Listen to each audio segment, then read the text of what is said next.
முடிவுக்கு வந்த Israel Gaza போர் உண்மையில் யாருக்கான வெற்றி அப்படிங்கிற ஒரு கேள்வி வரும் இல்லையா? இப்போ முடியும் தருவாயில் இல்லை முடிவு அப்படின்னு எல்லா வகையிலும் பார்த்தாலும் கூட இந்த மாதிரி ஒரு நிகழ்வுக்கு யார் காரணம்? ட்ரம்ப் சொல்லிட்டு இருக்காரு 8வது போராக இஸ்ரேல் காசா போரை நிறுத்துறேன் அப்படின்னு சொல்லி பெரும் சொல்லிட்டு இருக்காரு. அமெரிக்காவிலிருந்து எப்போ சொன்னார் அப்படின்னா, அமெரிக்காவிலேருந்து இஸ்ரேலுக்கு போகும்போது விமானத்தில் ட்ரம்ப் பேசும்போது சொல்கிறாரு என்னென்னா 2023 அந்த அக்டோபர் 7ஆம் தேதியில் தொடங்கிய இஸ்ரேல் காசா போருங்கிறது கடந்த 7ஆம் தேதியோடு பார்த்தோம் அப்படின்னா 2 ஆண்டுகளை கம்ப்ளீட்டாக இருக்குது. 2 வருஷமாக அந்த போருங்கிறது கடந்த 7ஆம் தேதியோட நிறைவடைஞ்சிரு. இந்த போர்னால காசா மக்கள் தாக்குதலால் மட்டும் கிடையாது, பசியிலும் பட்னி பசி பஞ்சத்தால் கூட நிறைய பேர் உயிரிழந்தாங்க. உடல் மெலிந்து காணப்பட்ட ஃபோட்டோ வீடியோ எல்லாமே ரொம்ப சோகத்தை ஏற்படுத்திச்சு.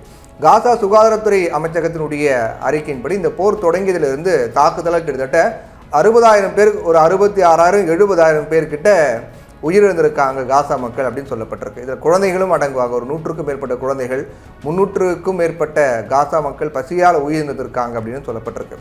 இந்த கோர போர் இந்த மெல்ல மெல்ல முடிவுக்கு வந்திருக்கக்கூடிய இந்த சூழ்நிலையில் இந்த முடிவு அப்படின் போது யாருக்கான வெற்றி அப்படின்னு நம்ம கேள்வி வரும் இல்லையா? 2 ஆண்டுகளாக காசா மீது தொடர்ந்து வான்வழி தாக்குதல்களை நடத்தி வந்த இஸ்ரேல் கடந்த மாதம் தரைவழி தாக்குதல் தொடுக்குனாங்க. ரொம்ப தீவிரமாக இருந்துச்சு.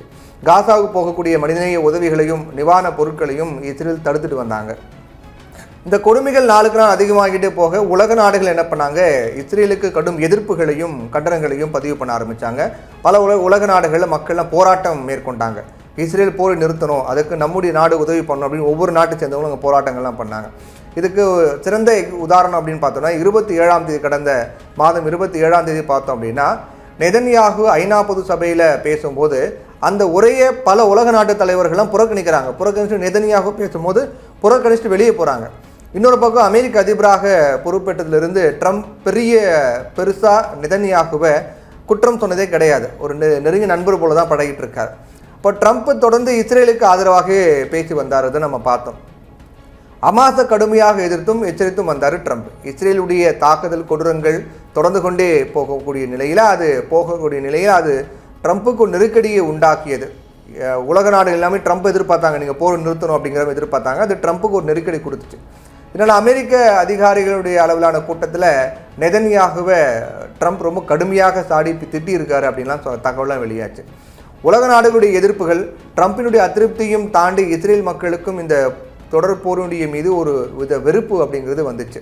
இதையெல்லாம் பெரும் நெருக்கடியாக மாற ஐநா பொது சபைக்காக அமெரிக்கா சென்றிருந்த நெதன்யாகு ட்ரம்பை சந்தித்து அவர் பரிந்துரைத்து 20 அமைதிக்கான அம்சங்களை ஒத்துக்கிட்டார். வேறு வழியே இல்லை அப்படின்னு ஒத்துக்கிட்டார். இது ட்ரம்ப் மட்டும் தான் காரணமானு பார்த்தா உலக நாடுகளும் காரணம்ன்றதை நம்ம நிறைய விஷயங்கள் பார்த்தோம். இது கடந்த 29ஆம் தேதி கடந்த மாதம் 29ஆம் தேதி நடந்துச்சு. இந்த அம்சங்களை உடனே ஒப்புக்கொள்ளணும் அப்படின்னு ஹமாஸிற்கு ட்ரம்ப் தரப்புலேருந்து அழுத்தம் கொடுக்கப்பட்டது. உலக நாடுகள் தரப்பிலிருந்தும் நெருக்கடிகள் தரப்பட்டது. உலக நாடுகளுடைய அழுத்தம், மக்களுடைய தொடர் மரணங்கள் காரணமாக ஹமாஸும் கடந்த சில நாட்களுக்கு முன்னாடி என்ன பண்ணாங்கன்னா ட்ரம்ப் பரிந்துரைத்து சில அம்சங்களை ஏற்றுக்கிட்டாங்க. ஓகே, நாங்கள் முடிவுக்கு வரோம் அப்படின்னு. மற்றதுக்கெல்லாம் பேச்சுவார்த்தை போகணும் அப்படின்னும் அப்போ சொன்னாங்க. கடந்த வாரம் பார்த்தா எகிப்தில் இஸ்ரேல் காசா பேச்சுவார்த்தை நடந்துச்சு. அங்கே முதல்கட்ட அமைதி ஒப்பந்தத்தை 2 நாடுகளும் ஒத்துக்கிட்டாங்க. அதன்படி முதலாவது இரு தரப்பிலும் பணைய கைதியில் விடுவிப்பாங்க அப்படின்னு சொல்லப்பட்டு அதுக்கேற்ற வகையில் இன்றைக்கி நிறைய பணைய கைதியெல்லாம் விடுவிச்சிருக்காங்க.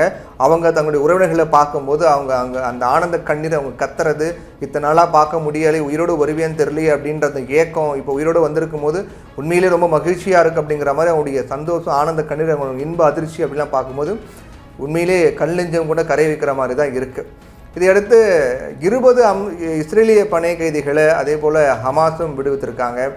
இஸ்ரேல் தாங்கள் பிடித்து வைத்திருக்கக்கூடிய 2000 பணைய கைதிகளை விடுவிச்சுட்டு இருக்காங்க கொஞ்சம் கொஞ்சமாக அப்படிங்கிற மாதிரி நம்ம பார்த்துக்கிட்டு இருக்கோம். எகிப்து ட்ரம்ப் தலைமையில் இஸ்ரேல் காசா போர் நிறுத்தத்திற்கான அந்த பேச்சுவார்த்தைங்கிறதும் மிகுந்த முக்கியத்துவம் வாய்ந்த ஒன்றாக பார்க்கப்பட்டது. இந்த பேச்சுவார்த்தையில் 30 நாடுகளுடைய தலைவர்கள்லாம் பல முக்கியமான நபர்களாக இந்தியா சார்பில் கூட வெளியுறவுத்துறை இணையமைச்சர் கீர்த்திவர்தன் சிங் கூட கலந்துக்கிட்டார். அந்த அளவுக்கு மிக முக்கியமான ஒரு பயணமாகவும் ஒரு நிகழ்ச்சியாகவும் இந்த எகிப்து நிகழ்ச்சி அப்படிங்கிறது பார்க்கப்பட்டது. அப்போது இதெல்லாம் ஒன்று சேர்ந்து, ஏன்னா ட்ரம்ப்பு இஸ்ரேலுக்கு போகும்போது அவருக்கு அங்கே ஒட்டுமொத்த எம்பிக்களும் அவருக்கு எழுந்து நின்று கைத்தட்டி வரவேற்பு கொடுத்தாங்க. நெதன்யாகு ட்ரம்ப்பு சிறந்த நண்பர் அப்படின்லாம் பாராட்டினார். அமைதி பேச்சுவார்த்தைக்காக ட்ரம்ப் அமெரிக்காவிலிருந்து கிளம்பியிலிருந்து இஸ்ரேல் காசா போர் முடிந்து விட்டது அப்படின்னு தொடர்ந்து சொல்லி வராங்க. இந்த கேள்வியை கேட்டால் இன்னும் முடியல அப்படிங்கிறதான் பதில்னு அப்பயே சொன்னார். அப்போ ட்ரம்ப்பை பொறுத்த வரைக்கும் எப்படியாவது இந்த போரை முடிவு கொண்டு வரணும் அப்படிங்கிறது ரொம்ப தீவிரமாக இருந்தார்.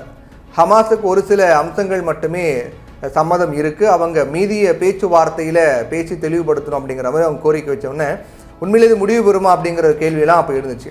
அப்போ ஒட்டுமொத்தமாக 2 ஆண்டுகளாக நீடித்து வந்த இந்த போர் இன்னைக்கு ஒரு முடிவு நோக்கி வந்திருக்கு அப்படின்னா அது நிச்சயமாக அமெரிக்க அதிபர் ட்ரம்பினுடைய முழுமையான முன்னெடுப்பு மட்டுமே காரணம் அப்படின்னு சொல்ல முடியாது. ஏன்னா பல உலக நாடுகள் இஸ்ரேலுக்கு எதிராக குரல் கொடுக்க ஆரம்பித்தாங்க. இஸ்ரேல் பிரதமர் பேசும்போது, ஐநா சபையில் பேசும்போது பல நாட்டு தலைவர்களும் வெளியே போயிட்டாங்க.